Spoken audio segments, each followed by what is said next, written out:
Hello আমার প্রিয় ছাত্রছাত্রী বন্ধুরা, আমি তোমাদের অমিতাভ স্যার। সবাইকে আমার YouTube channel practical and theory ক্লাসরুমে স্বাগত জানাচ্ছি।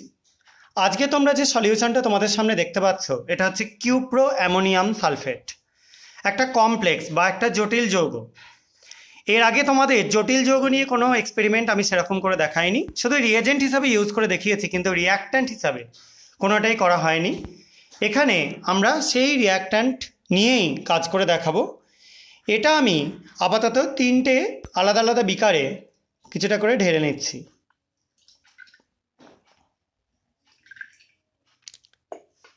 এবার প্রথম যেটা রয়েছে তার মধ্যে আমি আগে যোগ করে দিচ্ছি কিছুটা কার্বনেটের লবণ।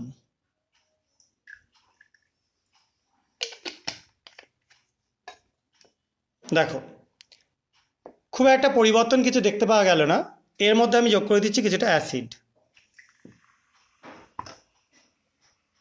অ্যাসিডটা যোগ করবার সঙ্গে সঙ্গে বাবলস উঠছে, এটা নিয়ে কোনো অসুবিধা নেই, কারণ কার্বনেটের লবণে অ্যাসিড দিলে বাবলস উঠবেই। কিন্তু তোমরা আরেকটা জিনিস দেখতে পাচ্ছ, দ্রবণটার বর্ণটা কিন্তু পরিবর্তন হয়ে যাচ্ছে। পুরো বর্ণহীন দ্রবণ, একটু হালকা সবুজাভ ভাব থাকে, এটা তোমাদের এই ক্যামেরায় দেখানো সম্ভব না। মোটামুটি একটা হালকা সবুজ বর্ণ তৈরি হয়, সেটা তৈরি হচ্ছে।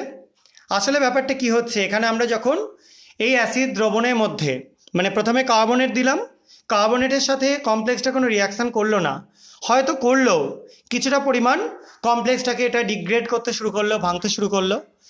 তারপরে যখন আমরা HCl দিলাম, যেহেতু এটা একটা অ্যামোনিয়াম কমপ্লেক্স, এই কমপ্লেক্সটা কিন্তু গঠন সঠিক না, সেই জন্য এটা ডিসোসিয়েট করে গিয়ে এখান থেকে কপারের ক্লোরাইড তৈরি হলো।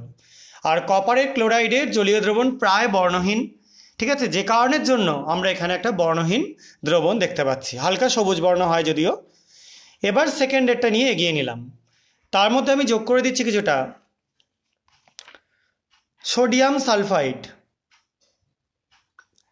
দেখো, কমপ্লেক্সের মধ্যে সালফাইড দিলাম, আস্তে আস্তে দেখো দ্রবণটার বর্ণ আগের থেকে কিন্তু একটুখানি কালচে টাইপের হয়ে গেছে।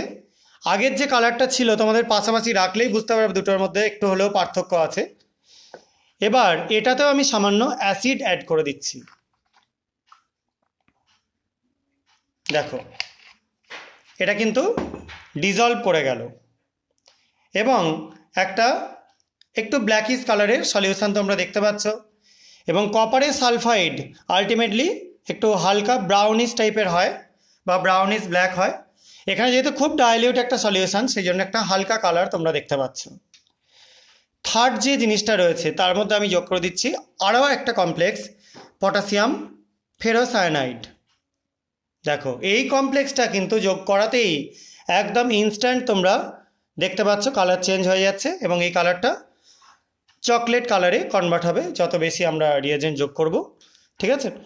এবং এই যে জিনিসটা চকলেট কালারটা তৈরি হলো, এটা কিন্তু এখানে আমরা নিয়েছিলাম পটাশিয়াম ফেরোসায়ানাইড, সেখান থেকে তৈরি হলো কিউপ্রিক ফেরোসায়ানাইড, যে কারণের জন্য এরকম চকলেট কালার তৈরি হয়ে গেল। এবং এই এক্সপেরিমেন্টগুলো থেকে আমরা বুঝতে পারলাম সমস্ত কমপ্লেক্সের যে কোঅর্ডিনেশন লেয়ার রয়েছে সেটাকে যে ভাঙতে পারা যায় না সহজে, এটা কিন্তু নয়।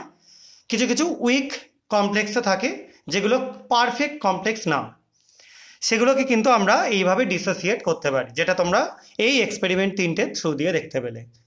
আশা করা যায় তোমরা বুঝতে পেরেছো। যদি এই ব্যাপারে আরও কারো কিছু জানার থাকে তাহলে তোমরা কমেন্ট সেকশানে জানাতে পারো। আজকের মতো ভিডিও এটুকুনি। যদি তোমাদের এই ভিডিওগুলো ভালো লেগে থাকে এবং তোমরা চাও যে আমি আরও এগোই, তাহলে তোমরা এই চ্যানেলটাকে সাবস্ক্রাইব করে দিও এবং ভিডিওগুলোকে লাইক ও শেয়ার করো। সবাই খুব ভালো থাকবে, সাবধানে থাকবে, বাই।